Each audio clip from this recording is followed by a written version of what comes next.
So, I've been very lucky. So, if you think about it, so I try to put people back in my position about 12 years ago. Um, I just failed a startup, so I wasn't like it wasn't like I was doing amazing. I just we had just sort of like sold our company for parts. It didn't do well, and I left. And I was sort of in between.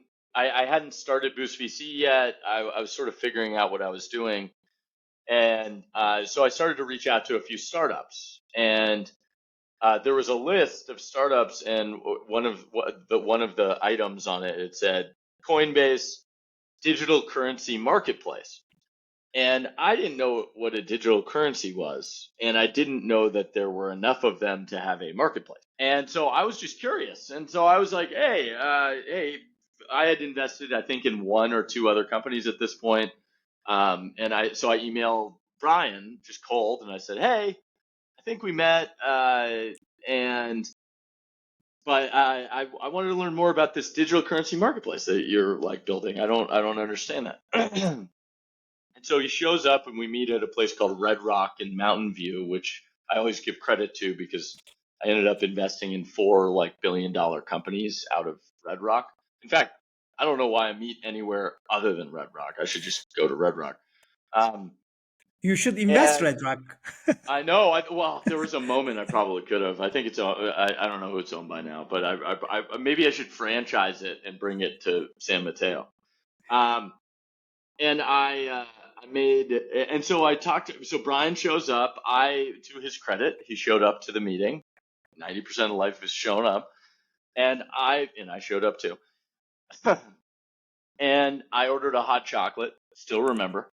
And I didn't drink coffee at the time. Now I drink coffee. Horrible habit. Don't start. And during that meeting, he said two things that were different than other companies. And one thing one other thing that was you could tell that he knew who he was, but also that he was willing to take advice, which is a good sign. The first thing he said is, at some point, the world will be on one financial infrastructure. And so he didn't lead with, I'm starting a Bitcoin exchange. He didn't lead with, I'm doing a crypto NFT, whatever. He said, my goal is to build an infrastructure for the planet. That is my goal for finance. And I was like, oh, that's interesting. Why don't we have that? That seems like a good thing. And we have the internet, so we should have this. Like, this seems like a good thing. And so he got me sort of like, my brain started to go, oh, that's sort of cool. And then the next thing he said is, this could be $1 trillion opportunity. And I was like, what? Like, I've never heard the word $1 trillion. Like, that's a big number. And he was wrong. Crypto is already a $2 trillion opportunity, so he was incorrect. But that was a wild concept. That was a weird thing. It rung in my ears weird. The thing that he did well that I think is undervalued also was, I was 26 and I had some experience because I'd started a company, but I hadn't succeeded. And I started to throw ideas at him. And, he took all the ideas and he thought about them and then he would respond. And it wasn't saying yes because he thought, hey, I'm an investor and I want to make sure this investor feels good about whatever it is. He would put it through and he'd be like, that won't work because I've tried it, basically. Or the one thing that he does sometimes credit is to say is like, I kept saying, like, you need a co-founder. And he's like, I know. And that ended up being like an incredibly important part of the story of Coinbase, was like having Fred Ursham eventually. So I met Brian before there was a Fred. And then they went off and they built this great thing.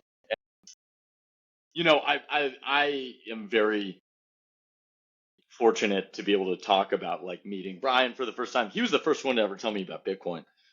But in venture, like, look,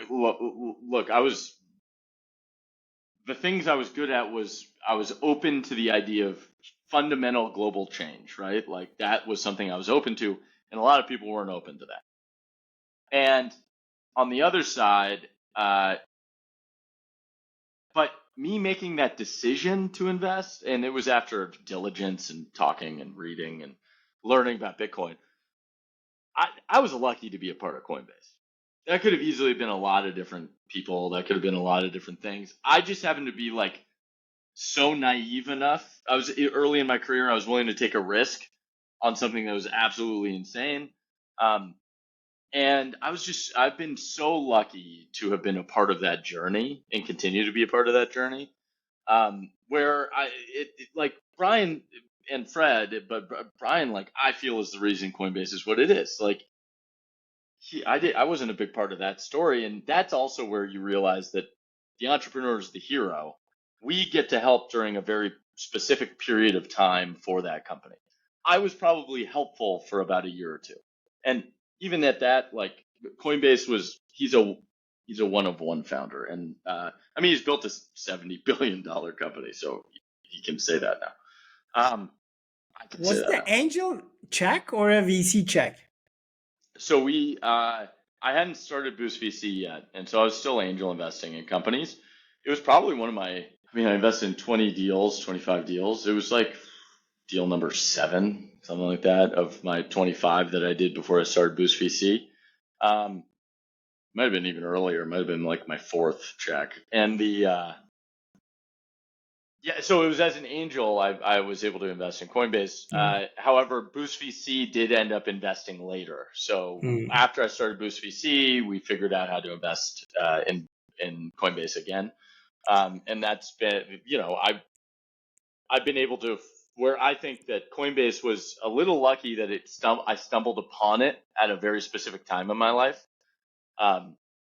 I believe that it was very high conviction of me to get obsessed with Bitcoin and then I've invested in like 150 crypto related startups at this point.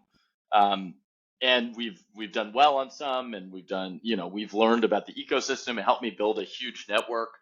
I'm so thankful for Brian and Coinbase just because it was sort of the starting point for me to like really find my path for what Boost VC became. Team Draper invested after you have the angel check. Oh yeah, my dad was way after me. For the record, I brought it to him. I said, you should do this deal. I think it's fascinating. And they ended up saying he was working at DFJ at the time, and it ended up not being a fit, essentially. My dad did end up doing it at the B or the C, so like a little later. I mean, I'm giving credit. My dad is a notorious crypto person. I'm not gonna but Coinbase was me, so I'm happy about that. And they had done they actually had done a Bitcoin related company before I did Coinbase, but I did Coinbase.